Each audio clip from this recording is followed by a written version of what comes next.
सन 1929 में एक American astronomer Edwin Hubble जब अपनी observatory California mount Wilson observatory में काम कर रहे थे, उन्होंने एक बहुत बड़ी डिस्कवरी की। उन्होंने एक ह्यूज टेलीस्कोप से स्टार्स को देख के यह पता लगाया कि स्टार्स से आ रही लाइट स्पेक्ट्रम में रेड एंड की तरफ शिफ्ट हो रही है।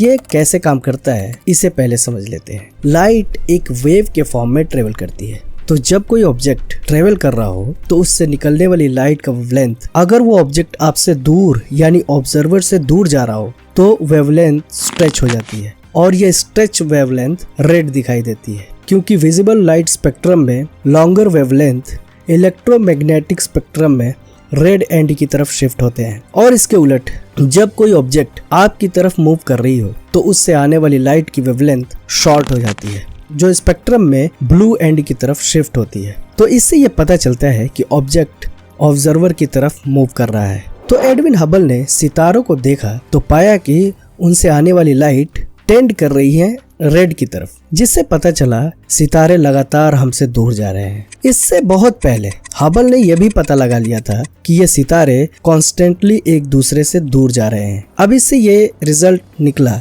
कि इस यूनिवर्स की हर चीज एक दूसरे से लगातार दूर जा रही है, मतलब कि ये यूनिवर्स एक्सपेंड कर रहा है। ये चीज अल्बर्ट आइंस्टाइन ने पहले ही थ्योरेटिकली डिस्कवर कर ली थी। वो अपनी कैलकुलेशन से इस नतीजे पे पहुंच चुके थे कि ये यूनिवर्स स्टैटिक तो नहीं हो सकता, लेकिन उन्होंने इस डिस्कवरी को पब्लिश नहीं किया क्योंकि उस दौर में स्टैटिक यूनिवर्स का मॉडल इतना मकबूल था कि आइंस्टीन ने अपनी डिस्कवरी को लोगों के सामने लाना मुनासिब नहीं समझा। वो नहीं चाहते थे कि लोगों में उनकी वजह से कोई कॉन्फ्लिक्ट पैदा हो। बाद में आइंस्टीन ने खुद इस फैसले को मेरे कैरियर की सबसे बड़ी गलती कहा। अब ये पक्का हो गया कि ये यूनिवर्स एक्सपेंड कर रहा है। तो अब ये बात पैदा हुई कि अगर ये यूनिवर्स फैलता जा रहा है तो अगर टाइम को रिवर्स किया जाए तो ये सारे एक्सपेंडिंग मैटर्स किसी एक ही पॉइंट पे इकट्ठे हो जाएंगे। कैलकुलेशन से ये बात सामने आई कि वो एक पॉइंट जहाँ ये सारे मैटर्स इकट्ठा थे उसका वॉल्यूम 0 था और उसकी डेंसिटी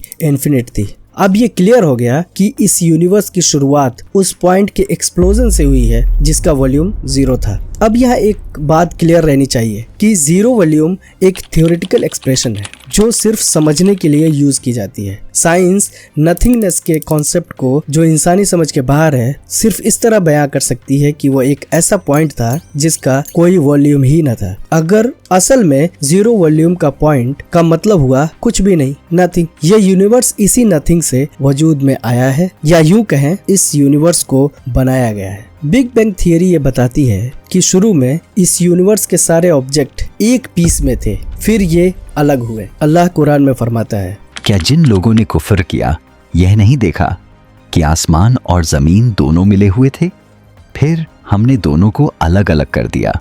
और इस यूनिवर्स के एक्सपेंशन के बारे में अल्लाह ताला कहता है, We built the universe with great might and we are certainly expanding it. Video में यहाँ तक आने के लिए बहुत शुक्रिया। सब्सक्राइब।